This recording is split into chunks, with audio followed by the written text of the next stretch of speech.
Hi everyone and welcome back to my channel. My name's Sophie and this channel is chronicling my journey of making the most of my life with multiple chronic conditions. Today is going to be a little different.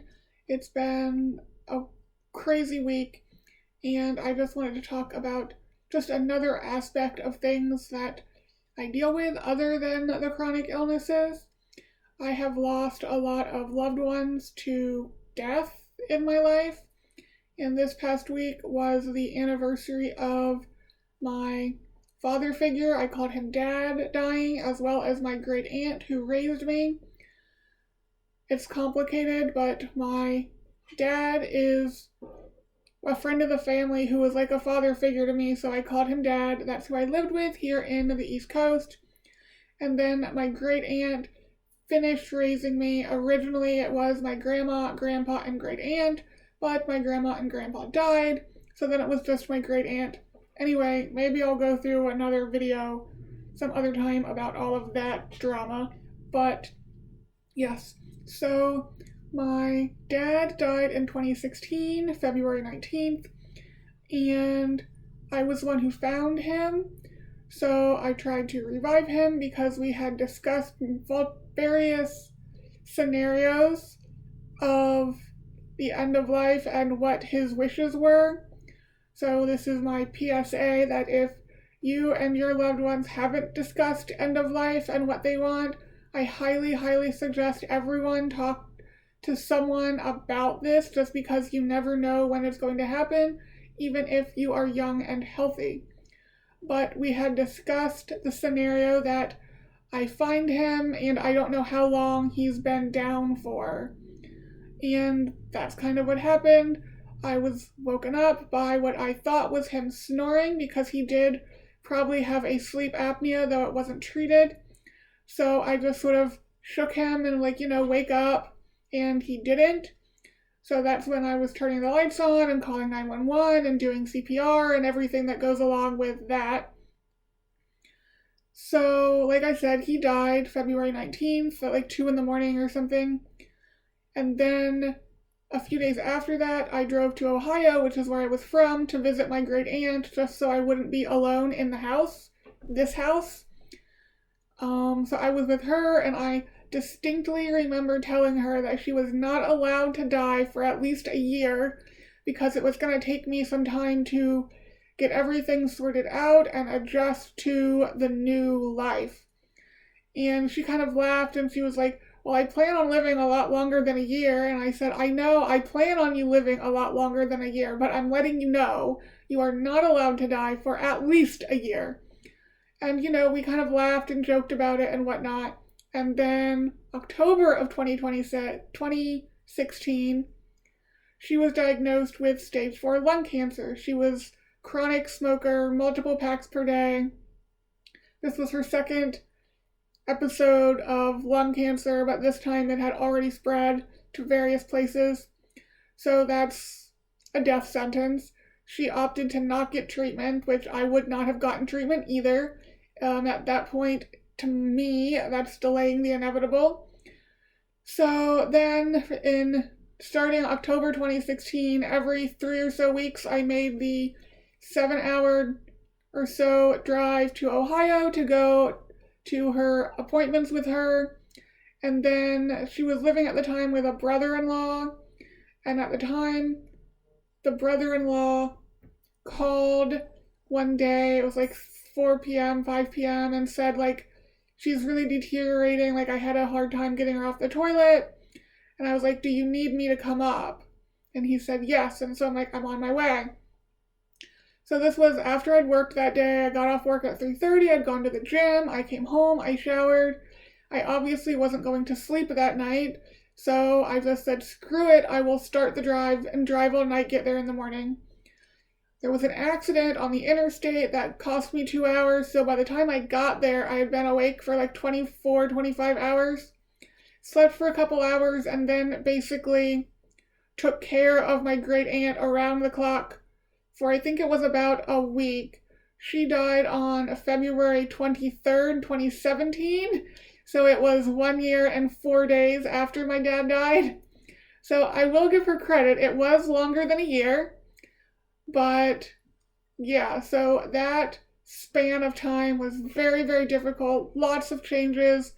Even within that year, I had left my full-time job for a different. No, I hadn't left yet. I take that back. Um, but obviously there was a lot of changes I had to make. I went from having two incomes because my dad was getting Social Security and a pension, and I was having an income because I was working, to just having my income. Still needed to pay all the utilities now, which I wasn't paying. Then I had to pay all of my school loans and my car loan and everything like that on top. So I was really struggling financially, considering changing jobs, didn't know what I wanted to do. Did I want to move? I don't know. So my great aunt died, and I just called her aunt. And then it sort of became, well, now I don't really have anywhere to move to. Because my thought was I was going to move back to Ohio to live closer to her. But then it left me with no one. I'm not really close to any of my other family. I don't really have a support network or friends in either place. And before any of my friends come at me for that statement, if they happen to watch this, when I say friends, I mean someone, I guess for now, locally, that I hang out with, that I talk to, that I do things with. I don't have that here on the East Coast. I just don't. In Ohio, I think I would. Now I think I would. At the time, I didn't. I would go to visit Ohio. I would ask people via Facebook, hey, I'm going to be in town. Do any of you people want to meet up and catch up? And I'd tag a bunch of people that I normally did stuff with when I lived in Ohio in high school, and not really undergrad so much, but high school. And normally no one responded. I didn't really hang out with anyone. And if I did, it was me going to where they were, not us meeting up anywhere and doing anything. So in 2017, I was like, well, I don't really have any friends here either, so there's no point in moving back here. So I might as well just stay on the East Coast where I am. I have a job. I did end up switching jobs and having two jobs until 2020 when I got sick and stopped working. But anyway, basically this is all saying that this past week was rough, and then other things made it even rougher. And right before this time of year, every year, I get really depressed. I won't go into details because algorithm and sensors and everything, but not a good mental spot. And normally it comes out of nowhere. Like one day I'm fine, the next day I'm not. And it's normally before the 2 anniversary days.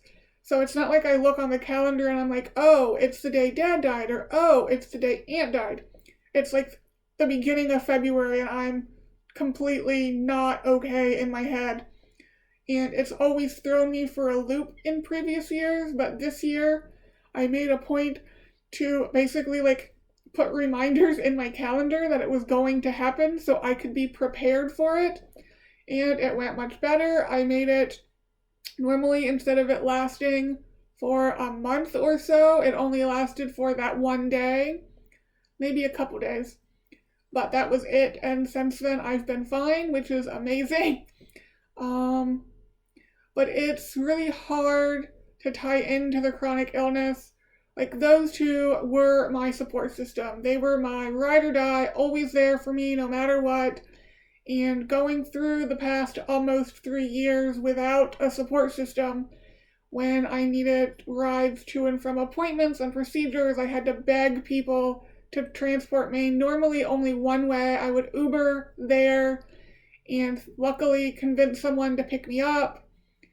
But not having that support system during any of this and having to deal with it all alone is magnified during this time of year, simply because I think of them more. Maybe not more, but it's, I guess, more to the front of my mind. I think of them every day. I think of basically everyone I've lost every day. But it's magnified during this time, just sort of like I wonder how I would have been had they been here. Had they been able to advocate for me with the doctors instead of just me advocating for myself, which obviously isn't working. But That's not how things are, that's not reality, so I don't dwell on it. But this week just sort of makes me stop and wonder, like, what would life be if? Hopefully, both anniversary days have passed. I am filming this on the 25th at 11 a.m., which is why I was not up at 10 a.m. It's been a really interesting, crazy week, as I will talk about next weekend with just a general life update. But this week was crazy. The death anniversaries, not even what made it crazy, but definitely a lot of that reflection and what if they had been here. This week would have been a lot easier, that's for one thing. But yes, so I guess to close out this video, if you have loved ones, please talk to them about what their wishes are, what your wishes are. I had talked to both my dad and my aunt about their wishes, again, in various circumstances, just so I would know what they wanted. Maybe I'll make another video just about that type of conversation with loved ones and how to go about it. It's not really what this channel is about, but I think it's important to have those type of conversations, and I don't think they happen enough. But yeah, if you're going through a tough time right now, whether it's the anniversary of a loved one dying, an anniversary of your chronic illness and when it started, when you got diagnosed, which I will be talking about next week with my 3-year anniversary, whatever hard time you might be going through, I'm here for you. If you need to talk, I have an email down in the description below. Feel free to email me about anything. If you need to talk, I am here, as I said, and that is going to do it for this video. I will see you guys on Wednesday, March 1st, which is the 3-year anniversary of this chronic illness journey. More on that then. Later, guys.